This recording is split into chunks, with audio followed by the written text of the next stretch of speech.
दो भोजनों के बीच कम से कम 5 से 6 घंटे का अंतर होना चाहिए। जीने का आदर्श तरीका तो ये होगा कि जीवन में नींद ही ना हो, पर अभी यह संभव नहीं है क्योंकि शरीर में अब भी कुछ जड़ता यानी इनर्शिया है। तो नींद कम से कम हो, बाकी समय शरीर आराम से रहे। गुनगुने पानी में थोड़ा सा शहद मिलाकर पिएं। ऐसा रोज करें और आप पाएंगे धीरे धीरे खून में आरबीसी बढ़ जाएंगे।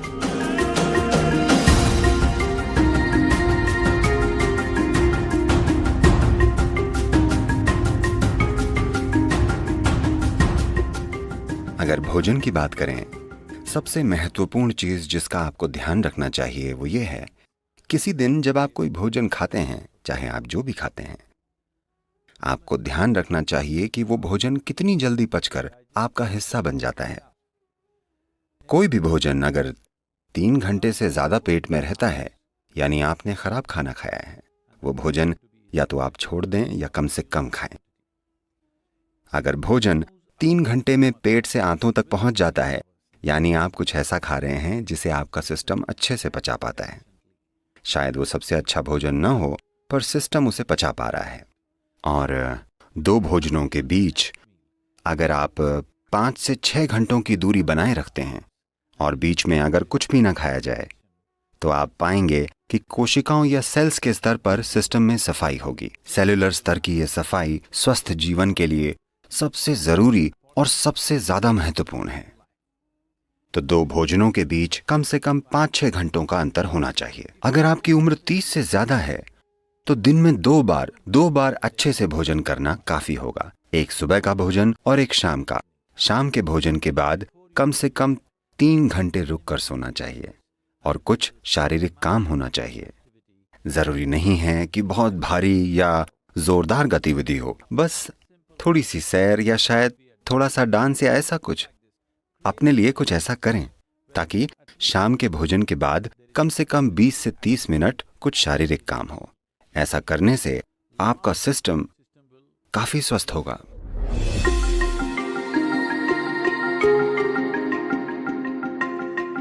एनीमिया होना यानी खून ने अपना लोहा खो दिया है, यानी आपने अपनी ताकत खो दी है। ठीक है, शरीर की ताकत चली गई, आप थका हुआ महसूस करेंगे, बेवजह थकावट होगी। क्योंकि जब लोहा कम हो जाता है तब खून का ऑक्सीजन शरीर में अच्छे से नहीं पहुंचता, यानी आपका शरीर, आपका हृदय, आपका दिमाग सब कुछ ज्यादा काम नहीं कर पाएंगे क्योंकि आपके पास ऑक्सीजन कम है। तो खून में ऑक्सीजन की मात्रा को बढ़ाना एक जरूरी चीज है, क्योंकि शरीर की सेहत, उसका खुद को आसानी से जीवंत करना, इसके लिए खून में ज्यादा ऑक्सीजन होनी चाहिए और यह क्षमता कम हो जाएगी। खासकर महिलाओं को ध्यान रखना चाहिए। उनके शरीर की प्रक्रिया के कारण उनमें हीमोग्लोबिन की कमी हो सकती है, जिससे खून में ज्यादा ऑक्सीजन नहीं समा पाएगा और बेवजह वो थक जाएंगी। अगर आरबीसी कम है तो बुद्धि पर भी असर होगा, क्योंकि दिमाग में ऑक्सीजन कम होगा तो इसका असर शरीर और दिमाग दोनों पर होगा। तो इससे बचने का एक सरल तरीका है, रोजाना हल्के गर्म पानी में थोड़ा शहद मिलाकर पीना। रोजाना ऐसा करें। इससे धीरे धीरे आरबीसी की मात्रा बढ़ जाएगी। खून में ज्यादा ऑक्सीजन होगा तो अचानक ज्यादा ऊर्जा महसूस होगी, अचानक सब सक्रिय हो जाएगा, शरीर का कायाकल्प होगा, मृत कोशिकाओं की जगह नई कोशिकाएं पैदा होंगी। जो जड़ता आप अपने शरीर में और अपने मन में महसूस करते हैं वो बहुत कम होने लगेगी।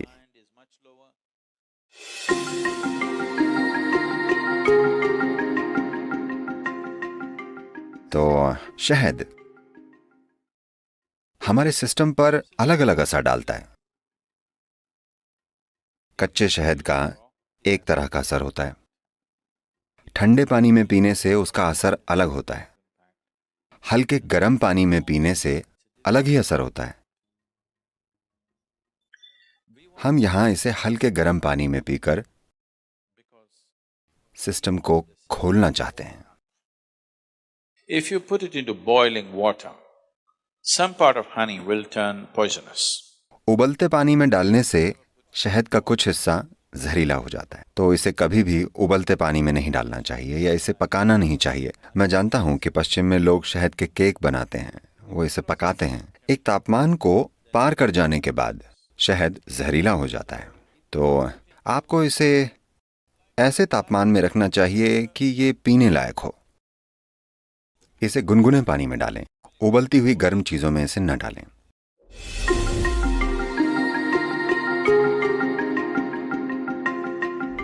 देखिए, नींद अपने आप में जीवन की जरूरत नहीं है। शरीर को नींद नहीं, आराम चाहिए। नींद आराम का बस एक रूप है। कई लोग ऐसा सोचने लगे हैं, तमिलनाडु में अगर कोई कहे रेस्ट பண்ணிக்கறாங்க, यानी वे सो रहे हैं। जरूरी नहीं है, बैठकर भी आराम हो सकता है ना? हाँ, खड़े होकर भी आराम हो सकता है। दौड़ते दौड़ते खड़े हो जाने पर भी आराम मिलता है। आप खड़े थे, अगर आप बैठ जाएं तब भी आराम मिलता है। आराम करने के कई तरीके हैं। सबसे जरूरी बात यह है कि आराम यानी आप ऊर्जा का इक्वेशन बदल रहे हैं, यानी ऊर्जा का खर्च कम हो रहा है पर इसकी पैदावार उसी तेजी से हो रही है। तो कुछ समय बाद ताजगी महसूस होती है क्योंकि ऊर्जा कम खर्च हो रही है। मूल रूप से आप ऊर्जा को मैनेज कर रहे हैं। काम करते समय ऊर्जा ज्यादा खर्च होती है, पैदावार जितनी भी हो, पर वो काफी नहीं होती। कुछ समय में आप थक जाएंगे क्योंकि भारी खपत हुई है। खर्चा कम करके पैदावार बढ़ाई जाए तो कुछ समय में ज्यादा ऊर्जा महसूस होती है। सबसे बेहतरीन तरीका तो यह होगा कि जीवन में नींद ही ना हो, पर अभी यह संभव नहीं है क्योंकि शरीर में कुछ जड़ता है। तो कम से कम नींद ठीक है, बाकी समय शरीर को आराम है। अगर शरीर आराम से रहे तो नींद तब तक नहीं आती जब तक शरीर एक तरह से थक न जाए। तो शरीर कभी भी नींद नहीं मांगता, पर आराम जरूर मांगता है। अगर आपको यहां आराम से बैठना नहीं आता तो ये ऐसे आराम करेगा, इस प्रकार।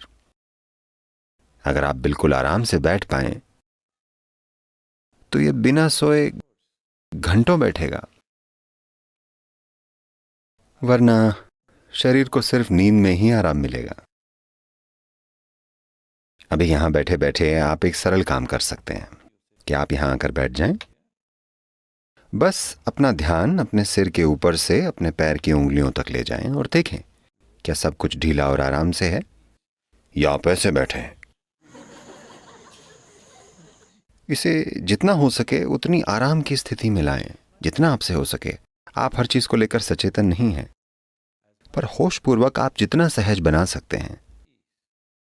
आप अचानक देखेंगे कि अगर आप 10 बजे सोते हैं और आप बस 1 घंटे यहां आराम से बैठते हैं तो आपकी नींद आधे घंटे आगे बढ़ जाएगी। 10 बजे नींद नहीं आएगी, आप खुद ही जागते रहेंगे।